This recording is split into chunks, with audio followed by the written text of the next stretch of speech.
दोस्तों, यदि आपने साल 2024 में मैट्रिक परीक्षा पास किया है तो मैट्रिक परीक्षा पास करने पर आपको किस किस प्रकार की स्कॉलरशिप की लाभ दी जाती है उसके बारे में मैं आपको पूरी जानकारी बताऊंगा। साथ ही साथ जो भी स्कॉलरशिप मैं आपको बताऊंगा ये सभी स्कॉलरशिप आपके ऑनलाइन ही होने वाले हैं। तो इसके लिए ऑनलाइन आवेदन प्रक्रिया कब से होंगे, आवेदन करने के लिए आपके पास क्या क्या डॉक्यूमेंट होनी चाहिए उसके बारे में बताऊंगा। फर्स्ट डिवीजन पर कितना मिलेगा, सेकंड डिवीजन पर कितना मिलेगा, थर्ड डिवीजन वालों को मिलेगा या नहीं मिलेगा इसके बारे में बताएंगे।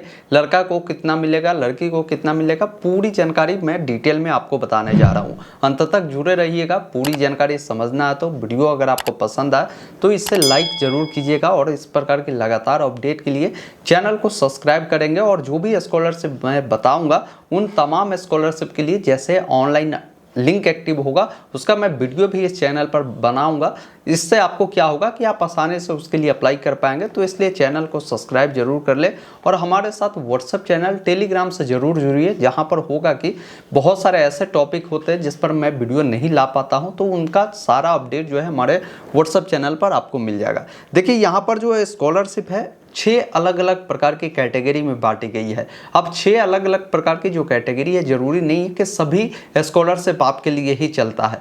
यहाँ पर क्या है कि अलग अलग कैटेगरी के बच्चों के लिए अलग अलग स्कॉलरशिप होते हैं। तो आप ध्यानपूर्वक समझिएगा, मैं सभी जानकारी आपको बताता हूँ। सबसे पहला देखिए, मैट्रिक पास करने पर जो स्कॉलरशिप दी जाती है मुख्यमंत्री बालिका प्रोत्साहन योजना होता है। अब नाम से ही स्पष्ट हो रहा है बालिका प्रोत्साहन, इसका मतलब ये है कि जो लड़कियां जो मैट्रिक पास करती है उनके लिए ये स्कॉलरशिप चलाई जाती है। वो किसी भी कैटेगरी से आती हो, general, BC, EBC, SC, ST, सभी को इसका बेनिफिट मिलता है। अगर आप प्रथम श्रेणी से मैट्रिक पास करेंगे तो आपको 10,000 रुपये की प्रोत्साहन राशि मिलेगी। अगर आप सेकेंड डिवीजन से पास करेंगे तो आपको 8,000 की जो राशि है आपको मिलेगी। थर्ड डिवीजन से अगर मैट्रिक पास करेंगे कोई लड़की तो इसका जो बेनिफिट है आपको नहीं मिल पाएगा। अब एक अगला जो स्कॉलरशिप है मुख्यमंत्री विद्यार्थी प्रोत्साहन योजना है। अब ये मुख्यमंत्री विद्यार्थी प्रोत्साहन योजना के तहत सभी प्रकार के लड़का जो है मैट्रिक पास जो करते हैं, चाहे वो जनरल वाले हो, एससी हो, एसटी हो, ईबीसी हो, बीसी हो, उन सबको यहाँ पर बेनिफिट दिया जाता है।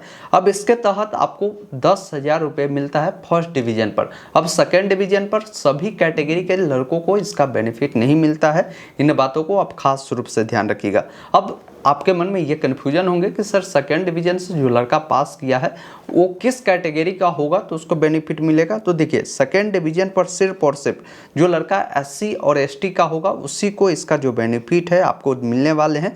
यही है कि सेकेंड डिवीजन पर आपको 8,000 रुपये का बेनिफिट मिलेगा, फर्स्ट डिवीजन वालों को 10,000 रुपये का जो बेनिफिट है आपको मिलेगा। अब जब अप्लाई करेंगे तो अलग अलग कई सारे योजना अलग अलग हो जाएंगे। जैसे बहुत सारे ऐसे कैंडिडेट हैं जो अल्पसंख्यक से आते हैं तो उनको मुख्यमंत्री विद्यार्थी प्रोत्साहन योजना के तहत अप्लाई करना होगा।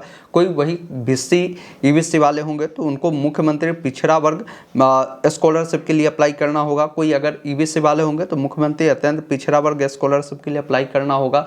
कोई एससी एसटी वाले होंगे तो मुख्यमंत्री अनुसूचित जाति जनजाति स्कॉलरशिप के लिए अप्लाई करना होगा। ये पहले होता था, लेकिन अब क्या है कि ये सभी प्रक्रिया मेगासॉफ्ट के पोर्टल से अप्लाई होते हैं। तो मेगासॉफ्ट पे डायरेक्ट 2 ही यहाँ पर आपको ऑप्शन आएंगे, मुख्यमंत्री बालिका प्रोत्साहन योजना जिसमें लड़की जितने भी प्रकार के हैं वो आवेदन कर पाएगी, और दूसरा आएगा मुख्यमंत्री विद्यार्थी प्रोत्साहन योजना जिसके तहत जिस भी प्रकार की लड़का है किसी भी कैटेगरी का उसको यहाँ पर बेनिफिट मिलेगा। तो ये आपके स्कॉलरशिप चलते हैं जो कि मैट्रिक पास करने पर आपको दिए जाते हैं। इसके अलावा मैं आपको एक और स्कॉलरशिप बताता हूँ जो first division, second division, third division तीनों को मिलेगा। लड़का लड़की सबके लिए ये स्कॉलरशिप है जो कि बिहार पोस्ट मैट्रिक स्कॉलरशिप है। अब बिहार पोस्ट मैट्रिक स्कॉलरशिप क्या होता है पहले समझ लीजिए। देखिए, बिहार पोस्ट मैट्रिक स्कॉलरशिप ये बिहार सरकार की एक अपना खुद का पोर्टल है। इस पोर्टल पर वो तमाम छात्र छात्राएं अप्लाई करेंगे जो मैट्रिक तो पास कर चुके हैं, मैट्रिक के बाद आगे आप पढ़ाई करेंगे कहीं, या तो आप इंटर करेंगे या हो सकता है आईटीआई करेंगे, पॉलिटेक्निक करेंगे, डिप्लोमा करेंगे। इस प्रकार के जो भी आप कोर्स करेंगे इंटर के आगे आपको पढ़ाई जारी रखना होगा। और इससे पहले जो हमने बताया मुख्यमंत्री विद्यार्थी प्रोत्साहन योजना या मुख्यमंत्री बालिका प्रोत्साहन योजना, इसमें आप मैट्रिक के आगे पढ़े या ना पढ़े उससे कोई मतलब नहीं है। मैट्रिक आपने पास किया फर्स्ट डिवीजन, सेकंड डिवीजन से तो आपको पैसा मिलेगा, लेकिन जो आपको पोस्ट मैट्रिक स्कॉलरशिप मैं बता रहा हूँ, इसके लिए आपको आगे पढ़ाई कंटिन्यू रखना होगा। कहीं ना कहीं 11th में या आप ITI में कहीं नामांकन लेंगे तभी आपको बेनिफिट मिलेगा। अब अगर आप 11th में एडमिशन लेते हैं, चाहे आप first division, second division, third division से पास करते हैं, तो आपको कितना पैसा मिलेगा? तो देखिए, इसमें आपको 2 साल पैसा मिलेगा। अभी 11th में आप जाएंगे तो जो भी 11th में आपकी खर्चा होगी, 11th में कितना खर्चा होगा, नामांकन जब लेंगे तो आपको करीब जो है 1200-1500 रुपया लगेगा। तो कुल मिलाकर 11th में आपको 2000 से 2500 रुपये इस पोस्ट मैट्रिक स्कॉलरशिप के तहत मिल जाएंगे। फिर 12th में जाएंगे तो फिर बेनिफिट आपको मिल जाएंगे। मतलब 11-12 के जो भी खर्चे आपके होंगे वो बिहार पोस्ट मैट्रिक स्कॉलरशिप के तहत आपको दे दी जाती है। इसमें यही ध्यान रखिएगा कि जनरल वाले जो लड़का लड़की होंगे उनको मौका नहीं मिलता है। सिर्फ SC ST BC और BC वाले जो छात्र छात्राएं हैं वही बिहार पोस्ट मैट्रिक स्कॉलरशिप का जो बेनिफिट है वो ले सकता है, ये ध्यान रखिएगा।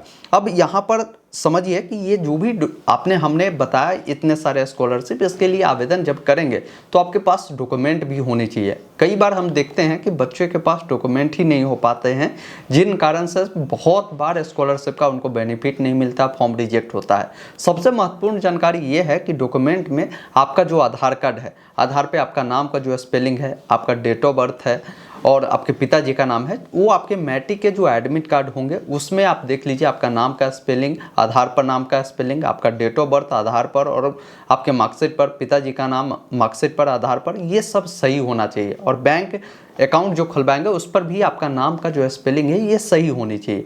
अगर कहीं भी कोई दिक्कत है तो भाई मेरे सबसे पहले आप आधार कार्ड, बैंक की डिटेल को सुधार करवाइए। अब ये सुधार आप अपने मार्कशीट के अकॉर्डिंग कराइए, क्योंकि मार्कशीट सुधार तो होगा नहीं, या आपके 10th की डिटेल है सुधार कराना काफ़ी डिफिकल्ट है, लेकिन आधार कार्ड, बैंक की डिटेल अपडेट कराना बहुत ही ईजी है, आप इससे अपडेट करवा सकते हैं।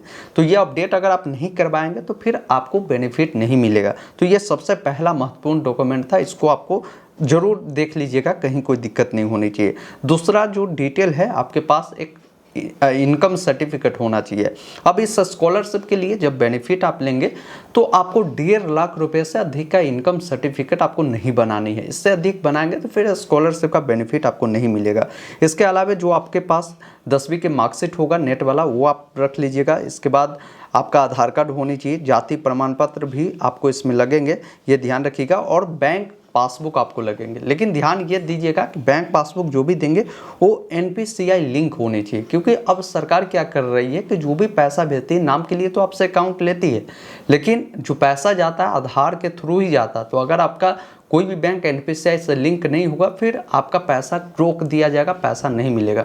अगर आपको नहीं पता है कि आपका बैंक NPCI से लिंक है या नहीं है, आप हमें कमेंट बॉक्स में बता दीजिएगा। अगर ज़्यादातर विद्यार्थी का कमेंट आता है, मैं इस पर डिटेल वीडियो बनाऊंगा कि कैसे आप चेक कर सकते हैं। साथ ही साथ मैं उसमें आपको ये भी बताऊँगा कि अगर लिंक नहीं है आपका NPCI से आपके खाता, तो उसको आप कैसे लिंक करवा सकते हो, वो अगले वीडियो में मैं डिस्कस करूँगा अगर आपका कॉमेंट आता है तो।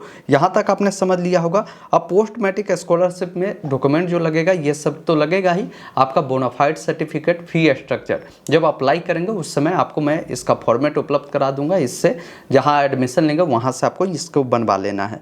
अब इसके लिए अप्लाई की प्रक्रिया कब स्टार्ट होगी, तो इसके लिए अप्लाई की जो प्रक्रिया है आपके जो अप्रैल महीने है, अप्रैल महीने के लास्ट वीक से स्टार्ट हो सकते हैं। अब जैसे ही अप्लाई स्टार्ट होगा तो मैं इस पर डिटेल वीडियो बना दूंगा, आपको घबराने की ज़रूरत नहीं। लेकिन अगर आप पोस्ट मैट्रिक स्कॉलरशिप के बारे में और भी डिटेल में समझना चाहते हैं तो इस पर हमने अलग से एक वीडियो बनाया है, यहाँ पर वीडियो मिलेगा, उससे आप ज़रूर देख लीजिएगा। वीडियो को अपने दोस्तों के साथ ज़रूर शेयर कर दीजिएगा, ताकि बहुत सारे बच्चे क्या है कि जानकारी के अभाव में स्कॉलरशिप का बेनिफिट नहीं ले पाते हैं, या उनके पास उस समय डॉक्यूमेंट नहीं हो पाता इसलिए वो अप्लाई नहीं कर पाते। तो अभी शेयर कर दीजिएगा, तो उनके पास समय है, वो अपना सभी डॉक्यूमेंट तैयार रखेंगे। बाकी हमारा इस वीडियो को शेयर करना मत भूलें, वीडियो को लाइक ज़रूर करें और इस प्रकार के सही और सटीक जानकारी के लिए चैनल को सब्सक्राइब करना मत भूलें। वीडियो देखने के लिए बहुत बहुत धन्यवाद। जय हिंद।